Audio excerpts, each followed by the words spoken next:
नमस्कार मित्रांनो, मराठी बुकवाणी या यूट्यूब चॅनलवर तुम्हा सर्वांचं स्वागत आहे. स्वाध्याय प्रणेते परमपूजनीय पांडुरंग शास्त्री आठवले यांच्या जीवनावर आधारित देह झाला चंदनाचा ही या कादंबरीचं आपण वाचन करत आहोत, ज्यांचे लेखक आहेत राजेंद्र खेर. याआधी आपण एक प्रकरण वाचले आहे. तो व्हिडिओ तुम्ही बघितला नसेल तर डिस्क्रिप्शन बॉक्समध्ये मी दिलेला आहे, तिथे जाऊन तुम्ही बघू शकता. आणि आता आपण पुढचा प्रकरण वाचायला सुरुवात करूया. चला तर मग बघा. जन्मभूमीचा वारसा. रोहे गावाकडे कुठूनही दृष्टिक्षेप टाकला तरी ते गाव विलोभनीय दिसतं. निसर्ग सौंदर्याचं आंदण या गावाला लाभलेलं आहे. गावात प्रवेश केल्याबरोबर या सौंदर्याचं पदोपदी दर्शन होतं. नवख्या माणसाला तर प्रथम दर्शनीच गावाचं ते मोहक रूप मोहून टाकतं. रोहे गावात प्रवेश करतानाच कुंडलिका नदी प्रत्येकाचं स्वागत करते. ही कुंडलिका नदी पश्चिम वाहिनी आहे. रोह्याची रखवाली करण्याचंच काम जणू तिच्याकडे आलेलं आहे, कारण तिला ओलांडून गेल्याशिवाय गावाची गाठ पडत नाही. अरुंद दगडी पुलावरून नदी ओलांडून जात असताना पाण्यात खडकांची काही बेटही दिसतात. या बेटांसारख्या खडकांना गोंजारून नदीचं पाणी संतपणानं पूर्वेकडे पश्चिमेकडून वाहत असतं. पावसाळ्यात मात्र ही नदी रौद्र रूप धारण करते. मग तिच्या काठावर उभ्या असलेल्या वृक्षवल्लरींना आत्मसमर्पणाखेरीज गत्यंतर नसतं. पाण्याची पातळी इतकी वाढते की पलीकडच्या तीरावरील बाजारपेठेतल्या दुकानांशी नदीचं पाणी सलगी करायला जातं. अशा परिस्थितीत बाजारपेठेत लहान लहान नावांचा संचार सुरू होतो. पण एरवी मात्र कुंडलिका संतपणानं वाहत असते. ही नदी ओलांडून गेल्यानंतर प्रथम बाजारपेठ लागते. बाजारपेठेच्या मागच्या बाजूला डोंगर रांगाच्या रांगा आहेत आणि त्या डोंगर रांगाच्या कुशीत हे रोहे गाव वसलंय. दुरून बघितलं म्हणजे डोंगराच्या कुशीत असलेल्या गर्द झाडीमध्ये घरं खोचून ठेवल्यासारखे दिसतात. दहावीर हे रोह्याचं गामदैवत. दहावीरचा अपभ्रंश होऊन आज त्या देवीचं नाव दहावीर असं झालेलं आहे. डोंगराच्या पलीकडच्या बाजूला हे दहावीरचं मंदिर आहे. दसऱ्याच्या दुसऱ्या दिवशी या देवीची गावातून पालखी निघते. त्या प्रसंगी सारा गाव गजबजून गेलेला असतो. प्रत्येकाच्या उत्साहाला उधाण आलेलं असतं. पालखीच्या पुढून वाजत गाजत जाणाऱ्या ब्रिटिश बँड हे गावकऱ्यांचे खास आकर्षण. बाहेरगावी राहणारे रोहेकर मंडळी त्या दिवशी पालखीला आवर्जून उपस्थित राहतात. देवीची कृपा संपादन करणं ही रोहेकर मंडळीच्या दृष्टीने परम वाचनीय गोष्ट. मात्र पालखीचं दर्शन चुकवणं हा त्यांच्या दृष्टीने अक्षम्य अपराध असतो. भोपी हा या ग्रामदेवतेचा पुजारी. गावकऱ्यांच्या दृष्टीने तो अतिशय भाग्यवान समजला जातो. पूर्वजन्मीच्या सुकृतानं त्याला हे भोपीपद प्राप्त झालेलं आहे अशी गावकऱ्यांची धारणा असते. देवीची पूजा अर्चा आणि अन्य व्यवस्था तोच बघत असतो. अस्पृश्यांना मात्र देवीच्या भक्तांनी अजूनच दूर ठेवलेलं होतं. त्यांना मंदिराची पायरी ओलांडता येत नाही. खोबऱ्याचा प्रसाद त्यांना बाहेरच्या बाहेरून लांबूनच मिळतो, परंतु त्याबद्दल कोणालाही खेद वा खंत वाटत नाही. परंपरागत हे असंच चाललेलं आहे. नवरात्रात या दहावीर देवीची 9 दिवस जत्राही भरते. रोहे गावाची वस्ती साधारण 3-3.5 हजारांची. गावातली बहुतेक घरं मातीत बांधलेली. वर 2 बाजूनी अथवा चहूबाजूनी उतरतं कौलारू छप्पर कुणाच्याही चटकन नजरेत भरतं. प्रत्येक घरापुढे छोटंसं अंगण आहे. गोमयानं ते सावरलेलं आहे. घरातल्या भिंतीमध्ये ठिकठिकाणी खुंट्या टोकलेल्या दिसतात. काही घरांना पडवी दिसते. पडवी आणि घरातली भुईगोड तेल यांनी चोपून तयार केलेली आहे. त्यावर गोमयानं सावरण केलेले आहे. पंचमहाभूतातलं एक तत्व म्हणून त्या मातीच्या घराचं पावित्र्य प्रतीत होतं. कित्येक घरांमध्ये गोठे दिसतात. भल्या पहाटे एखादी दुभती गाय हंबरते. मग वासराचा लुचण्याचा आवाजही दीर्घकाळ ऐकू येतो. वासरू वारा प्यायल्याप्रमाणे उड्या मारायला लागलं की मातेच्या दुधानं त्याचं पोट तुडुंब भरलं आहे असं समजायचं. मग चरवी दुग्धधारानं नर्तन चालल्याचा आवाज कानी पडतो. चरवी भरत आले की फेसाचा बसका आवाज ऐकू येतो. रामप्रहरीचं गाव जागं होतं. काही घरांमधून घनश्यामाची भुपाळी गुणगुणल्याचा मंजूळ आवाज कानी पडतो. त्याच वेळी घराची आणि मनाची साफसफाई सुरू होते. रोहे हे गाव तसं आचार विचारांनी सनातनी. गावाचे सारे व्यवहार परंपरेशी सकटलेले. कालानुरूप त्यात कोणी बदल केला तर ते अनुचित मानलं जातं. मेहेंदळे हे रोहे गावाचे खोत तर लक्ष्मणराव आठवले हे त्या गावाचे भूषण. मधल्या आळीतल्या मेहेंदळ्याच्या भव्य वाड्यावरून पुढे गेलं म्हणजे लक्ष्मणरावाचा दुमजली घर लागतं. जवळपास 10 गुंठे जमिनीत हे छोटेखानी टुमदार घर उभं आहे. हे घर बांधण्यापूर्वीची एक मनोरंजक कथा आजही प्रचलित आहे. द्वारकानाथ देशमुख या नावाचे लक्ष्मणरावाचे एक मित्र होते. ते आणि लक्ष्मणराव एकाच वेळी रोह्यात आले. दोघांनीही रोह्यात स्थायिक व्हायचं होतं, म्हणून ते जागेच्या शोधात निघाले. त्यावेळी नेमक्या 2 जागा विकाऊ होत्या. त्यातल्या एका जागेबद्दल अशी वदंता होती की त्या जागेत मुलं जगत नाहीत. आता काय करायचं असा त्या दोघांसमोर प्रश्न पडला. ती जागा कोणी घ्यायची असे प्रश्नचिन्ह त्यांच्यासमोर उभे राहिले. तेव्हा त्यांनी चिठ्ठ्या टाकल्या. तेव्हा द्वारकानाथ देशमुखांच्या वाटेला ती अशुभ समजली जाणारी जागा आली. द्वारकानाथांनी नाईलाजाने ती जागा खरेदी केली. आज मात्र त्यांच्या मातोश्री घराच्या अंगणात नातवंडाच्या गराड्यात बसलेल्या दिसतात. एवढंच नव्हे तर मुलाचे पाय पाळण्यात दिसतात. या म्हणीप्रमाणे त्यांचे चिरंजीव चिंतामणराव पुढे चांगलेच नाव कमावणार अशी चिन्ह त्याच वेळी दिसायला लागली होती. लक्ष्मणरावाच्या वाटेला आलेल्या 10 गुंठे जागेत त्यांनी एक घर बांधलं. कुंटे नावाच्या त्यांच्या एका स्नेहानेच या घराचं बांधकाम केलं होतं. लक्ष्मणराव आठवले यांचं हे घर उत्तराभिमुखी आहे. घरासमोरचा रस्ता पश्चिम अंगाला आहे. एखाद्या पांढऱ्या रिबीनप्रमाणे डोंगराकडे गेलेल्या या रस्त्याला दक्षिणेकडून उत्तरेकडे उतार आहे. लक्ष्मणरावाच्या घरासमोर म्हणजे रस्त्याच्या पलीकडेच्या बाजूला मोकळी जागा आहे. पूर्वी तेथे मोठं तळ होतं, परंतु त्या जागेवरच सतत केर कचरा पडत गेल्यामुळे ते तळ पुरतं बुजून गेलं होतं. अधूनमधून त्या दिशेने दुर्गंधीही येत असे. एवढंच नाही तर त्या तळ्यातल्या ठिकाणी भूतपिशाचांचं वास्तव्य आहे अशा अफवाही गावात पसरल्या होत्या. त्यामुळे फारसं कोणी त्या तळ्याकडे फिरकत नसे. तेव्हा लक्ष्मणराव एक दिवस हातात कुदळ फावडं घेऊन निघाले आणि स्वतः तळ साफ करू लागले. ते पाहून गावची मंडळी त्यांच्या मदतीला धावून आली आणि ते तळ त्यांनी पूर्ववत स्वच्छ केलं. तिथून येणारी दुर्गंधी आता बंद झाली आहे. भूतपिशाचांनीही आपला मुक्काम हलवला असावा. त्या तळ्याच्या उजव्या बाजूला एक शिवालय आहे, तर डाव्या बाजूला काही कौलारू घरं दिसतात. लक्ष्मणरावाच्या घराच्या परसदारी एक गोठा आहे. लक्ष्मणरावांनी मोठ्या हौसेने तिथे गुरे बांधलेली आहेत. त्यांचं घर सलग खोल्याचं आहे. घराच्या पुढच्या अंगाला 8-10 फुटाची लांब रुंद ओसरी. ओसरीच्या डाव्या बाजूला 2 कोरीव कानोडे, तर समोरच्या बाजूला पायऱ्यांच्या शेजारी लाकडी कठडा आहे. कठड्याच्या उभ्या लाकडांवर सुंदर कोरीव काम केलेले आहे. साधारण 1.5 फूट उंचीच्या या कठड्यावर अलीकडेच एक दोरी बांधलेली दिसते. ही दोरी बांधण्याचा हेतू हा की अवखड नातवाला कड्यावरून खाली उड्या मारता येऊ नयेत. परंतु लक्ष्मणरावांचा हा 5 वर्षाचा नातू कितीही रागवलं तरी त्या कड्यावरून उड्या मारीतच असतो. या दोरींमधून सफाईदारपणानं आपलं अंग काढून घेऊन कठड्यांवरून उड्या मारण्याचा त्याचा उपक्रम चालूच असतो. आताही त्याचा तो उपक्रम चाललेलाच होता. एवढ्यात त्याची आजी सरस्वतीबाई तिथे आली आणि कातावून म्हणाली, "अरे किती उड्या मारतोस? पाय दुखावेल ना? आणि पडलास म्हणजे?" छोटा पांडुरंग हसत म्हणाला, "पडेन कसा आजी? मला चांगलीच सवय आहे." "हा, उड्या मारूनच सवय झाली, दुसरं काय? पण आता पुढे कर पांडुरंग. लागेल तुला. खरोखर तुझ्या पायांना धरबंद कसा नाही?" यावर उत्तरादाखल पांडुरंगानं आणखी एक उडी मारली. याच्या पायांना धरबंद घालणं कुणालाही शक्य नाही असा विचार करून सरस्वतीबाई आत कामाला निघून गेल्या.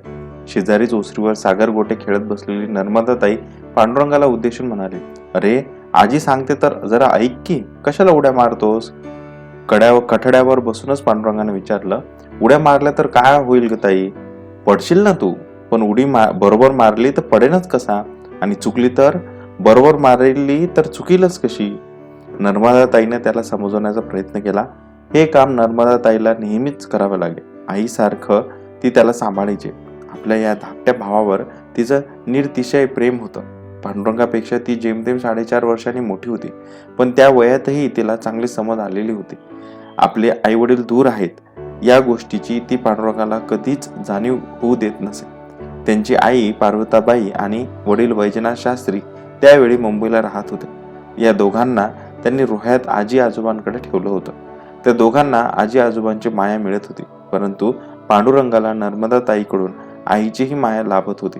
त्याच मायेनं ती पांडुरंगाला पुढे म्हणाली, "तुझी उडी मुळीच चुकणार नाही हे खरं, पण आता उडी मारणं थांबव आणि माझ्याजवळ येऊन बस." तिचं बोलणं पांडुरंगाला पटलं. तो तिच्याजवळ जाऊन बसला. एवढ्यात अंगणाच्या बाजूचं फाटक वाजलं. दोघांनीही तिकडे बघितलं. लक्ष्मणराव बाहेरून आले होते. ताईनं मोठ्यानं ओरडून सांगितलं, "आजी, अण्णा आले." सरस्वतीबाई लगबगीनं बाहेर आल्या. अण्णा तोपर्यंत फाटकाच्या शेजारीच उभे होते. सरस्वतीबाई दिसल्याबरोबरच ते म्हणाले, "चला पाणी द्या." सरस्वतीबाईंनी अंगणात पाणी नेऊन ठेवलं. अण्णांची डोईचा फेटा बाजूला काढून ठेवला. सदराही काढला. मग त्यांनी भराभर अंगावर पाणी घेऊन स्नान उरकलं. स्नान उरकल्यानंतर ते धाबडी नेसले आणि पायऱ्या चढून घरात गेले. ओटीवर नर्मदेच्या शेजारी बसलेल्या पांडुरंगाकडे बघून जाता जाता अण्णा म्हणाले, काय म्हणतोस आमचा झक्कास पांडुरंग? नर्मदा हसून म्हणाले, तो काही म्हणत नसतो, तो फक्त करीत असतो. अण्णांनी विचारलं, आज कोणते उद्योग केले? उद्योग नेहमीचाच. मगापासून कठड्यांवरून उड्या मारतोय हा तुमचा झक्कास पांडुरंग. झक्कास पांडुरंग ही उपाधी पांडुरंगाला शाळेतल्या मुलांनीच दिली होती. अण्णाबरोबर तो रोज शाळेत जाऊन बसायचा. रोह्यात तेव्हा एकमेव हायस्कूल होतं. अण्णांच्या घरावरून पुढे जाऊन डावीकडे वळलं म्हणजे ती शाळा लागायची. शाळेत जाण्यासाठी जेमतेम 3-4 मिनिटच चालावं लागे. या मेहेंदळे हायस्कूलमध्ये अण्णा शिक्षक होते. इतिहास हा विषय ते शिकवायचे. 5 वर्षाचा पांडुरंग रोज त्यांचं बोट धरून शाळेत जायचा. खरं म्हणजे त्यावेळी म्हणजे 1925च्या सुमारास मुलं मोठी झाल्यानंतरच त्यांना शाळेत घालण्याचा रिवाज असे.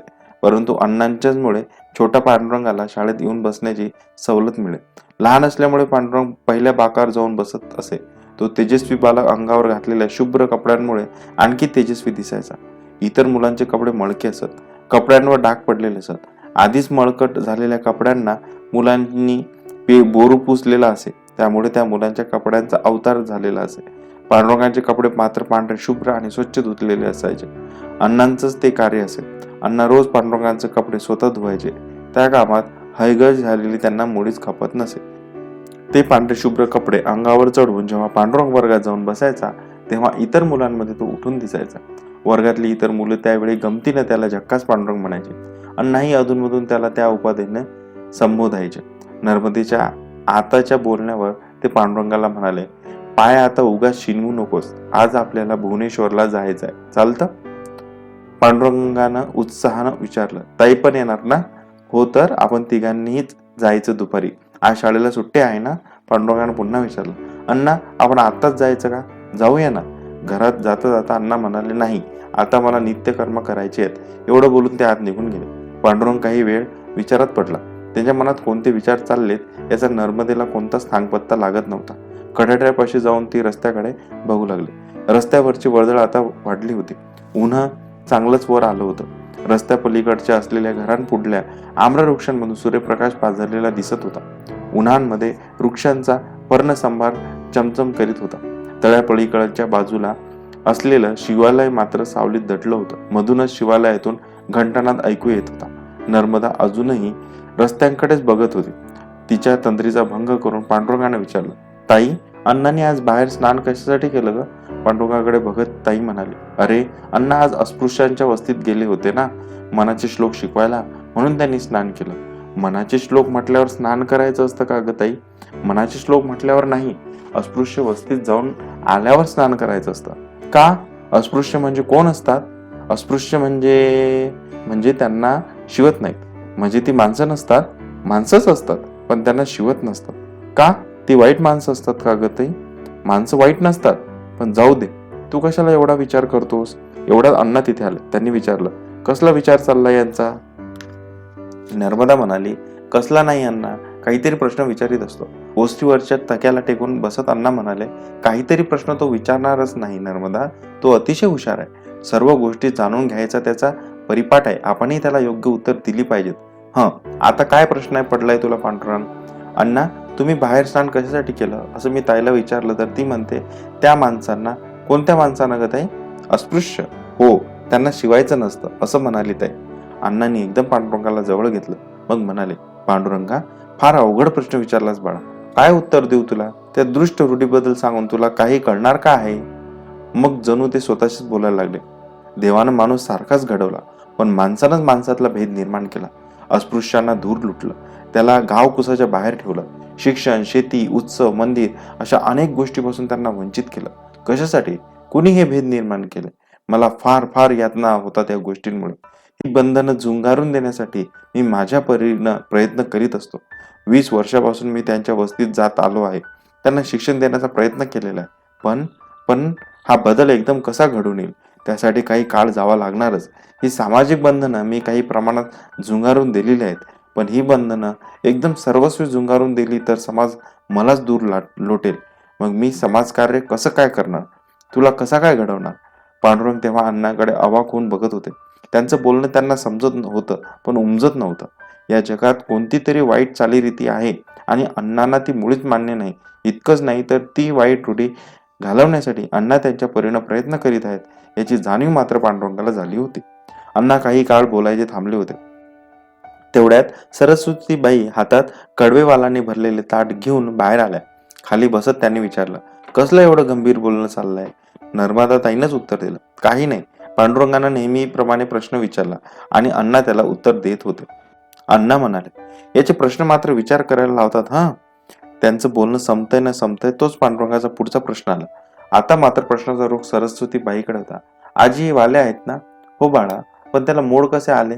भिजत टाकल्यामुळे. वाल भिजत टाकले म्हणजे दुसऱ्या दिवशी त्याला मोड येतात. भिजत टाकल्यानंतर मोड येतात ही गोष्ट पांडुरंगाच्या मनात ठसली होती. कदाचित त्यांना पुढचा प्रश्न विचारला असता, पण तेवढ्यात अण्णा जागचे उठले होते.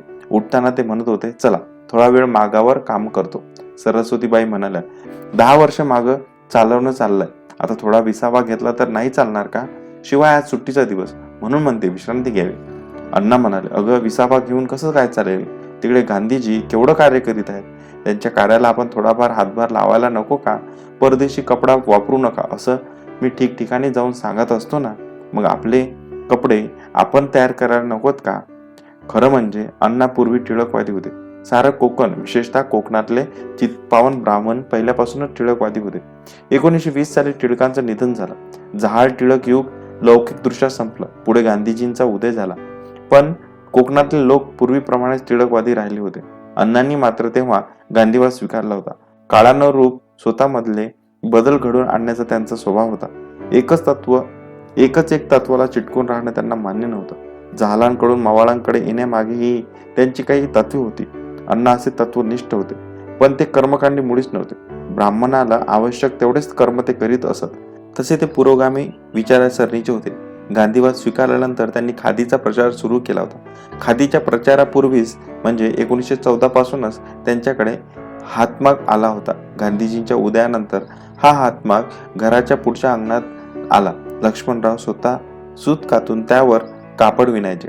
पांडुरंग 2-2.5 वर्षाचा असल्यापासून अण्णांनी स्वतः कापड विणून त्यांच्या अंगावर खादीचे कपडे चढवले होते. या खादीला कधी सोडू नकोस बरं, असं त्यांनी पांडुरंगाला सांगितलं होतं. अण्णांनी दिलेला हा खादीचा वसा पांडुरंग पुढे आयुष्यभर जपणार होता. मागच्या दिशेने जाता जाता ते पुढे म्हणाले, या पांडुरंगासाठी नवा सत्र तयार करतो आहे, एकदम झक्कास होणार आहे. सरस्वतीबाई म्हणाल्या, किती कष्ट घ्यायचे, आज सकाळीच बाहेर जाणं झालंय, म्हणून म्हणते आता विश्रांती घ्यावी. अण्णा म्हणाले, अगं अलीकडे जातो का मी अस्पृश्यवस्तीत? आज खूप दिवसांनी गेलो शिकवायला. 10 वर्षापूर्वी नेहमीच जात होतो, आता कुठे एवढं जाणं होत आहे. पण आज दुपारी भुवनेश्वरला जायचं म्हणताय ना? हो तर. खूप दिवसांनी पांडुरंगाला तिकडे नेलेलं नाही. पांडुरंगाकडे बघून ते पुढे म्हणाले, दुपारनंतर आपल्याला जायचंय हा. जेवण करून थोडा विश्रांती घ्या आणि आता उड्या मारू नकोस, नाहीतर पाय दुखतील. एवढं बोलून अण्णा मागच्या दिशेने गेले. पांडुरंग आणि नर्मदाताई हे दोघे सरस्वतीबाई बरोबर घरात गेले. आत गेल्यानंतरही पांडुरंगांचे अस्पृश्याबद्दलचे विचार मुळीच थांबलेले नव्हते. भुवनेश्वर मंदिर तसं फार दूर नव्हतं. रोह्याच्या आग्नेय दिशेला ते साधारण 1 कोस अंतरावर होतं. आठवल्यांच्या घरापासून चालत तिथे पोहोचायला साधारणतः 20 ते 25 मिनिट लागायचे. अधूनमधून अण्णा भुवनेश्वराला जात असत. आज मात्र ते एकटे निघाले नव्हते. पांडुरंग आणि नर्मदा यांनाही त्यांनी बरोबर घेतलं होतं. घरापुढच्या रस्त्यावरून ते दक्षिणेला चालत निघाले. सरळ चढ चढून गेल्यानंतर त्यांना डावीकडे वळावे लागणार होतं. वळल्यानंतर सरळ 15-20 मिनिट अंतर चालून गेल्यावर ते भुवनेश्वरला पोहोचणार होते. चढ चढून वर आल्यावर अण्णांनी त्या दोघांना उद्देशून विचारलं, आपण आधी तळ्यावर जायचं का? दोघेही एक सुरात ओरडले, हो, मज्जाच येईल. मग मेहेंदळे हायस्कूलवरून डावीकडे न वळता ते तिघे शाळेच्या पटांगणाच्या मागील बाजूला असलेल्या तळ्याच्या दिशेने निघाले. सूर्य एव्हाना पश्चिमेकडे झुकला होता. डाव्या हाताच्या कौलारू घरांवर सूर्याची सोनेरी किरणं पहुडली होती, तर उजव्या हाताच्या घरांची कौलारू छप्पर काळवंडलेली दिसत होती. घरापुढच्या वृक्षांच्या सावल्या रस्त्यावर उतरल्या होत्या. त्यामधून झिरपलेली सूर्यकिरण रस्त्यावर पसरली होती. त्या छायाप्रकाशाच्या मार्गावरून वाट काढीत ते तिघे शाळेमागच्या तळ्याकाठी येऊन पोचले. डोंगराच्या कुशीत ते तळ विसावलेलं होतं. डोंगराच्या पार्श्वभूमीवर ते उठून दिसत होतं. सूर्याची सुवर्ण किरण जलाशयावर पडल्यामुळे पाणी चमकत होतं. वाऱ्याची झुळूक आली की ती चमचम नर्तन करीत असल्याचा भास होत होता. तळ्याच्या बाजूला काही पाकोळ्या उडताना दिसत होत्या. खंड्या, बगडे यांच्यासारखे पक्षी पाण्यातलं माशांचं भक्ष्य टिपण्यासाठी वृक्षांवर दबा धरून बसले होते. त्या सायंकाळी पवित्र शांततेतील ते निसर्ग दृश्य बघून ते तिघेही कमी अधिक प्रमाणात हरखून गेले होते. पांडुरंग तर त्या निसर्ग दृश्याच्या एकरूप होऊन गेला होता. इतक्यात पांडुरंगाने एक छोटा खडा उचलला आणि तळ्यात टाकला. तेव्हा अण्णा चढ्या आवाजात म्हणाले, "अरे, दगड कशाला टाकतोस पाण्यास? तळ भरून जाईल ना." "पण अण्णा, 1-2 खडे टाकले तर तळ कसं भरून जाईल?" "अरे, प्रत्येकाने जर 1-2 खडे टाकले तर तळ बुजवायला किती काळ लागणार आहे? केवढ्या कष्टाने आम्ही ते तळ खणलंय." "अण्णा, तुम्ही खणलंय हे तळ?" होकारार्थी मान हलवून अण्णा म्हणाले, "मी सुरुवात केली, पण आमच्या शाळेच्या मुलांनी खणलं हे तळ." नर्मदेनं उतावळपणाने विचारलं, "केव्हा खणलं? सांगा ना अण्णा." नर्मदेच्या प्रश्नावर अण्णांनी तो सारा वृत्तांत त्यांना कथन केला. रोहे गावाजवळ खाडी होती. असं असून सुद्धा गावात वर्षानुवर्ष पाण्याचं दुर्भिक्ष होतं. पाण्याची चणचण नाहीशी करण्यासाठी आपण काहीतरी केलं पाहिजे असं अण्णांना नेहमी वाटायचं. आपला हा विचार ते द्वारकानाथ देशमुखांना वेळोवेळी बोलून दाखवायचे. एक दिवस ते बोलता बोलता द्वारकानाथ देशमुखांना म्हणाले, "गावाजवळ खाडी आहे, पण खाडीच्या पाण्याचा आपल्याला काही उपयोग होत नाही. तेव्हा पाण्यासाठी आपण एखादं तळं खणलं तर?" द्वारकानाथ म्हणाले, "कल्पना उत्तम आहे लक्ष्मणराव, पण खणणार कोण? ते नंतर बघू. आधी तळ्यासाठी जागा तर बघितली पाहिजे." द्वारकानाथ उत्साहानं म्हणाले, "चला, मी तुम्हाला जागा दाखवतो." दोघेही जागेच्या शोधासाठी निघाले. शाळेच्या पटांगणाच्या मागे डोंगराच्या पायथ्याला असलेली जागा द्वारकानाथ देशमुखांनी दाखवली. ती जागा बघता क्षणी अण्णांना पसंत पडली, कारण 2 डोंगराच्या बरोबर बेचक्यात ती जागा होती. पावसाळ्यात पाण्याचे ओहळ तिथे येऊन मिळालेच असतेच, परंतु एरवी सुद्धा तिथे पाणी साठून राहिलं असतं. त्याच जागेवर तळ खणावं असं त्या दोघांमध्ये एकमत झालं. खरं तर त्या ठिकाणी गावातलं कुणीही जात नसे, कारण की एक गुजराती व्यापारी तिथे बुडून मेला होता. त्यामुळे लोक ते जायला धजावत नसत. पण सत्कृत्यापुढे त्या दोघांना कशाची तमा नव्हती. द्वारकानाथांनी पुन्हा विचारलं, "जागा तर ठरली, पण तळ कोण खणणार ते नाही सांगितलं." "कोण म्हणजे काय? मी स्वतः कामाला लागणार." "तुम्ही? अहो, ते कसं शक्य आहे?" "का शक्य नाही? कामाला सुरुवात केली म्हणजे सारं काही शक्य होतं. भगवंताची इच्छा असेल तसंच घडेल, पण कुणीतरी सुरुवात करायला नको का?" द्वारकानाथ अवाक होऊन त्यांच्याकडे बघत राहिले. दुसऱ्या दिवशी अण्णा स्वतः कुदळ फावडं घेऊन डोंगराच्या दिशेने निघाले. त्यांच्याकडे पाहून गावकऱ्यांनी आश्चर्य वाटलं. गावात कुजबूज सुरू झाली. गावाच्या हितासाठी लक्ष्मणराव एकटेच श्रम करायला निघालेत या गोष्टीची त्यांना जाणीव झाली. तोपर्यंत अण्णांनी तळ खणायला प्रारंभही केला होता. आपले गुरुजी गावासाठी तळ खणत आहेत हे पाहून विद्यार्थी त्यांच्या मदतीला धावून आले. गावात जेव्हा ही वार्ता पसरली तेव्हा कित्येक गावकरी कुदळ फावडं घेऊन तळ खणण्याच्या कामावर रुजू झाले. अशा रीतीने काम करून त्या सर्वांनी काही दिवसातच एक सुंदर तळ खणून तयार केलं. द्वारकानाथ आणि लक्ष्मणराव यांच्या अपेक्षेप्रमाणेच तिथे पाण्याचा मुबलक साठा मिळाला. गावकऱ्यांनी लगेच ते तळ बांधून काढलं. अशा रीतीने अण्णाच्या पुढाकाराने पाण्याचा प्रश्न सुटला. गावातली पाण्याची चणचण दूर झाली. हा सारा इतिहास सांगितल्यावर अण्णा पांडुरंगाला म्हणाले, "म्हणून म्हटलं, पाण्यात खडे टाकू नकोस." अण्णाचे बोल त्याच्या मनावर साठवले गेले. कोणता तरी अनामिक विचार त्याच्या मनात रुजला होता. छोटा पांडुरंग म्हणाला, "अण्णा, मी पुन्हा नाही खडे टाकणार. मी मोठा झालो ना की तुमच्यासारखंच काम करणार." "ते काम तुला करायचंच आहे पांडुरंगा. चला आता, अंधार पडायच्या आत आपल्याला जाऊन यायचं आहे." अण्णा झपाझप पावलं टाकीत निघाले. नर्मदा आणि पांडुरंग मोठ्या उत्साहानं बागडत त्यांच्या पुढून निघाले. शाळा ओलांडून ते भुवनेश्वराच्या रस्त्याला लागले. काही वेळातच भुवनेश्वराचं कोसभर अंतर काटून ते तिथल्या मंदिरापाशी जाऊन पोचले. भुवनेश्वर मंदिराच्या आसपास त्या वेळी मनुष्यवस्ती मुळीच नव्हती. तिथला सारा परिसर शांतदांत होता. मात्र त्या शांततेत पावित्र्य कोंदून राहिलं होतं. इतर कोणताही ध्वनी तिथे ऐकू येत नव्हता. ऐकू येत होता फक्त अनाहत ध्वनी. भुवनेश्वर मंदिराभोवती आंब्याची झाडं होती. मंदिराच्या दुसऱ्या बाजूला बकोडीचं भलं मोठं झाड होतं. मंदिरापुढे 1-7-8 फूट उंचीची दगडी दीपमाळ होती. दीपमाळेतले दिवे मात्र कित्येक दिवसात तेवले गेलेले नव्हते. मंदिराचं बांधकाम जुन्या पद्धतीचं होतं. वर कौलारू छप्पर होतं, तर छप्पराच्या खालच्या उतरत्या बाजूला लाकडी नक्षीकाम केलं होतं. प्रवेशद्वाराच्या दोन्ही बाजूला लाकडी चौकडीत उभी लोखंडी गज बसवली होती. मंदिराच्या आत गेल्यावर समोरच्या बाजूला नंदी होता. त्याला ओलांडून पुढे गेलं म्हणजे देवाचा गाभारा लागायचा. गाभाऱ्यात शिवलिंग होतं. गाभाऱ्यात जाण्यासाठी 3-4 दगडी पायऱ्या उतरून जावं लागायचं. त्या तिघांनी मंदिरात प्रवेश केला तेव्हा अण्णा चटकन डावीकडे वळले. डावीकडच्या कोपऱ्यात बघून त्यांनी साष्टांग प्राणिपात घातला. पांडुरंग आणि नर्मदा यांनीही त्यांचं अनुकरण केलं. अण्णांनी त्या मोकळ्या कोपऱ्याला कशासाठी नमस्कार केला हे मात्र त्यांना समजलेलं नव्हतं. शिवलिंगाचं दर्शन घेऊन आल्यानंतर अण्णा काही क्षण नेत्र मिटून त्याच कोपऱ्यापाशी बसले. पांडुरंग आणि नर्मदा हे दोघेही त्यांच्या जवळ तिथेच स्थानापन्न झाले. काही वेळाने अण्णांनी आपले नेत्र उघडले. आपल्या जागेवरून उठत ते म्हणाले, चला आता समाधीपाशी जाऊन बसू. तिघेही जण मंदिराबाहेर पडले.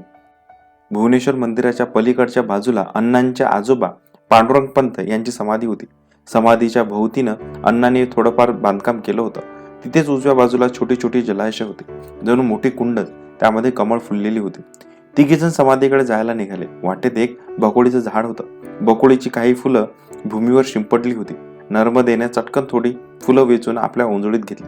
अण्णा तेव्हा म्हणत होते, बरं का पांडुरंग, 70 वर्षापूर्वी तुझ्या खापर पंजोबाची ही समाधी बांधली गेली. समाधी म्हणजे काय हो अण्णा? अरे, या ठिकाणी तुझ्या खापर पंजोबांवर अंत्यसंस्कार झाले. त्यांनी संन्यास घेतला होता ना, म्हणून अंत्यसंस्कार झालेल्या जागेवर हे पवित्र स्मारक म्हणजे त्यांची आठवण ठेवण्यासाठी बांधून काढलेली पवित्र जागा. स्मारक म्हणजे काय, हा पांडुरंगाचा पुढचा प्रश्न अपेक्षित धरून अण्णांनी त्या संबंधी सांगून टाकलं होतं. पण पांडुरंगानं दुसरा प्रश्न उपस्थित केला. अण्णा, संन्यास म्हणजे काय? म्हणजे ज्ञानेश्वराच्या आईबाबांनी घेतला होता तोच ना? हो, तसाच. एव्हाना तिघेजण पांडुरंग पंतांच्या समाधीच्या ठिकाणी येऊन पोचले होते. छोट्या पांडुरंगच्या मनात तेव्हा पुढचा प्रश्न घोळत होता. अण्णा समाधीच्या पुढे बसले तेव्हा त्यांच्या जवळ बसून पांडुरंगाने विचारलं, अण्णा, इकडे बघा ना, माझ्या खापर पंजोबांनी संन्यास कशासाठी घेतला हो? ज्ञानेश्वराच्या आईबाबांसारखं त्यांनाही गावानं वाडीत टाकलं होतं का? छे रे, त्यांनी संन्यास घेतला त्याला वेगळं कारण होतं. कोणतं? सांगेन तुला पुन्हा कधीतरी. आता मात्र इथे माझ्याजवळ स्वस्त बस. मी काय सांगतो ते ध्यान देऊन ऐक. या समाधीवर डोकं टेक. माझ्या हातून फार मोठं कार्य घडू दे अशी मनातल्या मनात प्रार्थना कर. हात जोडून पांडुरंग समाधीवरच्या दगडी पादुकांकडे बघत राहिला. मग त्यानं आपलं नेत्र मिटून घेतलं. आपल्या अंगात खरोखरच काहीतरी चैतन्य निर्माण होत आहे असं त्याला वाटू लागलं. दिव्य ऊर्जा स्रोत आपल्या शरीरात प्रसूत झालेला आहे हेही त्याला उमगलं. त्याही वयात त्याला त्याची स्पष्ट जाणीव झाली. नर्मदा सुद्धा आपले नेत्र मिटून आणि हात जोडून बसली होती. थोड्याच वेळात अण्णांनी आपले नेत्र उघडले. पांडुरंग तेव्हा त्यांच्याकडे बघत होता. आधीच तेजस्वी दिसणारे त्याचे निळसर नेत्र अण्णांना आणखी तेजस्वी भासले. त्याच्याकडे एकटक बघत असताना अण्णा मनाशी म्हणत होते, याच्या ठाई काहीतरी दिव्य शक्ती असलीच पाहिजे. म्हणून याला फार जपायला हवं. याला काहीही कमी पडता कामा नाही. त्यासाठी मला कंबर कसली पाहिजे. एकदम त्यांना पांडुरंग पंतांच्या भविष्य कथनाची आठवण झाली. पांडुरंग पंत आपल्या मुलांना नेहमी सांगायचे, माझ्यापासून 5व्या पिढीत एक सत्पुरुष जन्माला येणार आहे. त्याला काहीही कमी पडू देऊ नका. पांडुरंग पंतांचा हा उपदेश अण्णांनी तंतोतंत पाडला. आपल्या वारसदाराला काही कमी पडू नये म्हणून त्यांनी रोह्याच्या आसपास जमिनी घेऊन ठेवल्या होत्या. जंगलं घेतली होती. आपल्या मिळकीतले पैसे साठवून त्यांनी या गोष्टी केल्या होत्या. भविष्यात डोकावून बघून वर्तमानात त्याचप्रमाणे जगण्याची अण्णाची रीत होती. त्यांच्या या दृष्टीमुळे पांडुरंगाच्या भावी आयुष्याचा भक्कम पायाच घातला जाणार होता. अण्णाच्या मनात पांडुरंगाबद्दलचे विचार चालू असतानाच नर्मदा म्हणाले, अण्णा, निघायचं का? 3 सांज झाली. हो, चला. आज बरोबर कंदील आणलेला नाही. अण्णाचं बोलणं योग्यच होतं, कारण रोह्यात अजून वीज आलेली नव्हती. आपल्या प्रजेला भुलवण्यासाठी परकीय ब्रिटिश सत्तेनं देशात अनेक सुधारणा घडवून आणलेल्या होत्या. सोयी सुविधा निर्माण केल्या होत्या. आगगाडी, तारायंत्र अशा अनेक सुविधांबरोबरच वीजही देशात आलेली होती. परंतु त्या विद्युत दीपांचा प्रकाश अद्याप रोह्यापर्यंत फाकला नव्हता. त्यामुळे संध्याकाळनंतर गावात अंधाराचं साम्राज्य पसरायचं. अशा परिस्थितीत रस्त्यातून जाताना कंदिलाची आवश्यकता भासत असे. परंतु आज अण्णांनी बरोबर कंदील आणलेला नव्हता. म्हणूनच नर्मदेचं बोलणं ऐकून ते लगबगीने उठले. अंगातला खादीचा सदरा एकसारखा केला. मग पांडुरंगाकडे बघून म्हणाले, निघूया आपण. अंधार पडायच्या आत घरी पोचायला हवं ना? आपल्या जागेवरून उठत पांडुरंगाने विचारलं, पुन्हा केव्हा यायचं इथे? नेहमीच यायचं.